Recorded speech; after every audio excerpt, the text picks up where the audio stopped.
Hello, church. Welcome back to Rise Up, where we're looking at 1st and 2nd Samuel. And last week we hit a really important section of the story where David has just entered into this narrative and he's been anointed the next king of Israel. We've been told that he's the one who God is selecting, not because of his physical appearance, not because he's the tallest and the biggest and the strongest the way that Saul was, not even because he's from the right lineage. It's not that he comes from a more prestigious birth line than some of the other Israelites. He's actually the least in his household. He's from this small town of Bethlehem, and he's the last born son, and so he's completely disregarded by the family, and yet he has been anointed king. And so this next chapter is maybe the most famous portion of the story. This is David and Goliath, and this is where God really confirms David's anointing, where he really shows the people that this is the guy that he's chosen. Recently, we've talked a lot about this story. If you've been in Foundations, we've talked about how to read this story from a gospel-centric perspective. We also just preached on this story a couple weeks ago, and so if you want to hear more in-depth on David and Goliath, go back and listen to Anointed, the sermon Jesus in the Monarchy, because this is such an important story. This is such an important moment where the true king of Israel is shown. But there's something small within the story that I want to focus on for the purposes of this devotional, something that always bothered me when I was younger. So David is going to go fight Goliath, and Saul gives him his armor to put on, and David says, no, I don't need that armor. God's always been with me. I've fought lions and bears, and I didn't need this stuff. And so David shows that he's not going to put his faith in physical stuff. He's not going to put his faith in the armor or the king's swords or anything like that. What he's going to do is he's going to put his faith in God. And he says, because God's been faithful to me in the past, I know he'll be faithful to me in the future. And that's a sermon on its own that we can preach someday. But then what happens is David goes down to the river and he does this. And this is chapter 17, verse 40 of 1 Samuel. Then he took his staff in his hand and chose 5 smooth stones from the brook and put them in his shepherd's pouch. His sling was in his hand, and he approached the Philistine. And so David goes into this battle armed with a slingshot and 5 stones. And now, it's always bothered me because why did he take 5 stones into battle? Why didn't he just take 1 stone? Did he really think that he was going to have to reload? Did he think he was going to miss? Did he think that it was going to take multiple stones to bring down this giant? Why bring 5? Wouldn't it be a better story if he only brought 1? Wouldn't that be the ultimate testimony of his faith in God if he just went into battle with 1 stone because he knew that that's all that it was going to take? So why take 5? Well, I think this answer is twofold.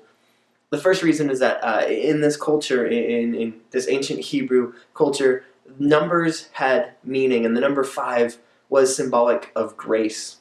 The number 5 represented God's unwarranted, unmerited favor or forgiveness or blessing. And so David goes in with 5 stones to symbolize the way that he hasn't earned God's grace. He hasn't earned God's favor. He hasn't earned his anointing, and yet God has bestowed it upon him. But there's this other thing too. So later in the story, when David is an old man in 2 Samuel, 4 more giants come. They're relatives of Goliath. They're looking for revenge, and they try to kill David in his old age, and it actually prompts his men to say, you can't go out into battle with us anymore. And so it's this transition point where David makes his entry into the scene, where he makes his name in Israel, where he becomes this mighty warrior by slaying a giant.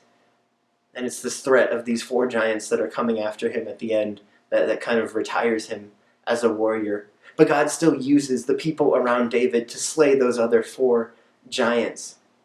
And so in total, throughout 1st and 2nd Samuel, we see God kill 5 of these enemy giants. And the second set of giants, the ones that David is not on the battlefield for anymore, those guys don't get the glory that David gets, because what the message that is communicated is that it was God that was doing it all along. It wasn't David that killed Goliath. David wasn't a better warrior than everyone else inherently. It was because he had God's grace. And so these 5 stones come to represent God's grace And also the acknowledgement that David isn't the one who's slaying the giants. God is. You see, David was so focused on Goliath. David was so concerned with this enemy in front of him. But God had this bigger, overarching plan. God had a plan to slay not just Goliath, but the next giant, and the next giant, and the next giant, and the next giant. God had a plan to prove his faithfulness in an extending lineage, in an extending generation to generation, not just with David. If David went out there with one stone and he slayed Goliath, that makes David look like a hero. But he went out there with 5 stones, and God used him to slay one giant, but he used other people to slay those other giants. And in doing so, God proves that he is the hero of this story. And so whatever we're facing today, whatever circumstance is so daunting that we can't look past it, whether that's COVID related, maybe it's health issues, maybe it's employment, maybe it's just general anxiety about the time we're living in, maybe it's something completely different and has nothing to do with this. But whatever it is we're facing, it can be so easy to get focused and locked in on this seemingly insurmountable opponent. But we're not the ones fighting the battle. What we have to remember is that God has blessed us with his unmerited favor. We did nothing to earn it, and yet he's chosen to have grace upon us. And so God has a stone with each giant's name on it. Not just this one, but the next one, and the next one, and the next one, and the next one. It's not our battle to fight. We have to rely on the grace of God and acknowledge that we're not the ones doing these things. It's all about him, and he can choose to use us or other people or whatever it may be, but he has a larger plan that he's going to fulfill. And so, church, we can take rest in that this week, knowing that God's grace is upon us, and it's up to him to fight the battles.